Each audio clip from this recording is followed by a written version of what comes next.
So today I want to talk about the experience of coming out of winter retreat. Um, Coming out of winter retreat reminds me of racehorses coming out of the gate at the start of a race. The horses are full of adrenaline, competition, focused on the finish line, uh, and thinking only of themselves. So for many years, I really kind of dreaded coming out of retreat. I wanted to stay in.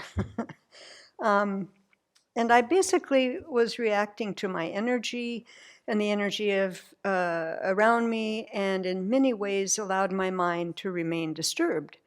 And I created this misery by having a future focus on long task lists. I had little thought of what I was doing moment to moment, how I was thinking. My motivation, although unclear, was basically to get the task list done. A very worldly, misery-making practice. In the last few years, I've been able to recognize this pattern in the mind and of the energy coming out of retreat, like a racehorse, and how depleting that is.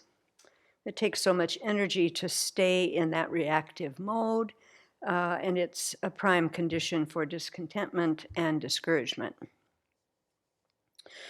So this last retreat, for 3 months, I did the same practice over and over again in silence every day.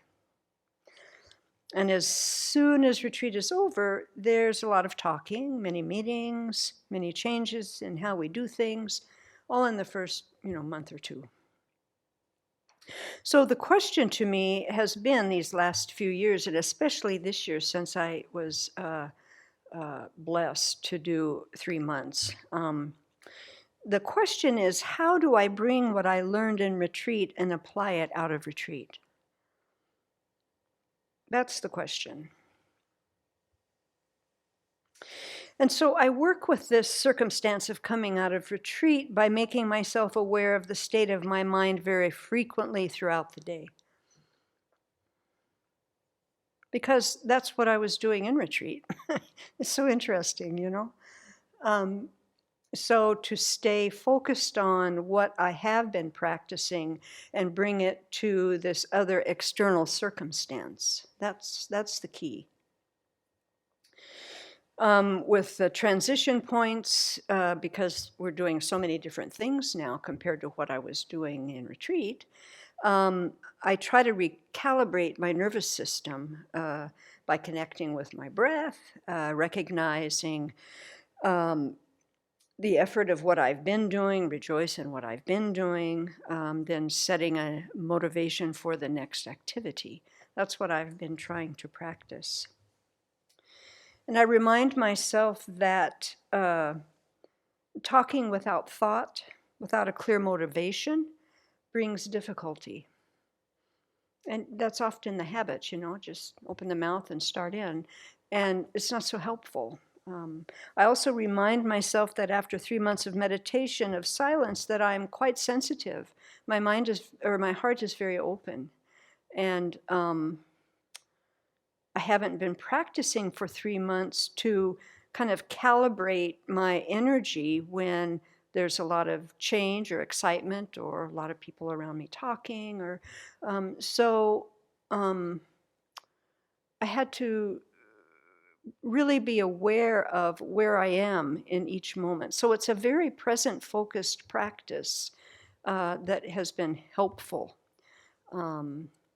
And when I get reactive, to keep my attention on my reaction, not on what I'm reacting to. That's another very key piece in working with my mind. What else? So really just focusing on one day, just present moment awareness. So just today, and to prepare my mind for whatever arises. And one of the other main motivations that I've been setting is to remain flexible.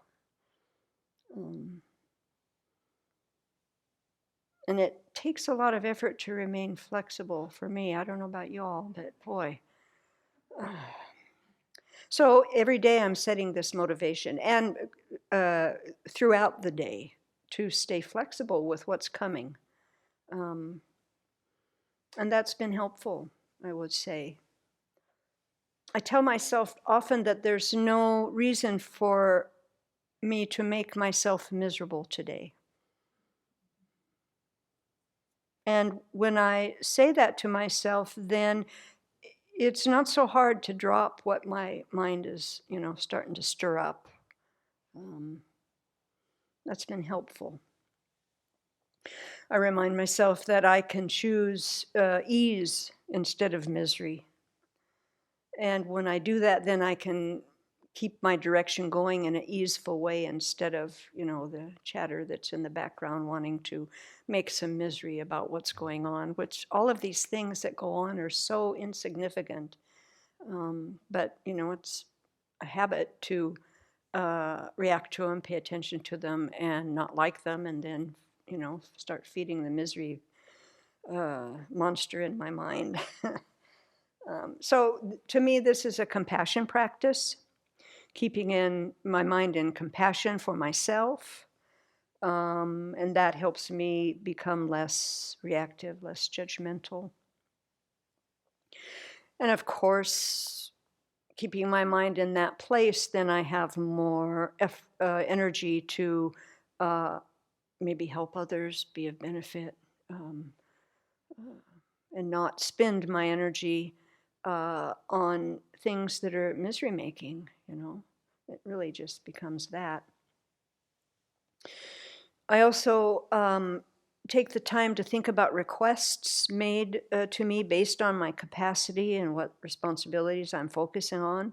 And I have learned to decline a request without turning on the guilt machine, which is what I used to do a lot. And so that's not quite so loud anymore.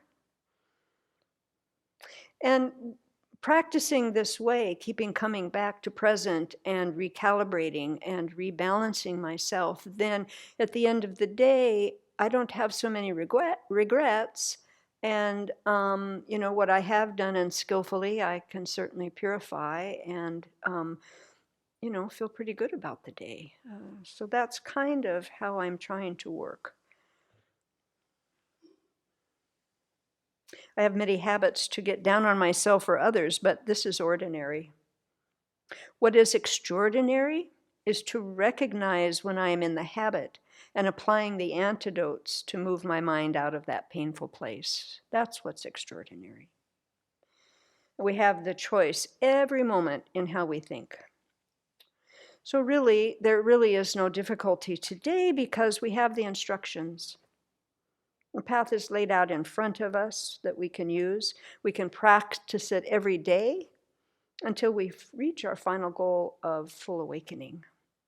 And so that's what would be a good path to practice each day.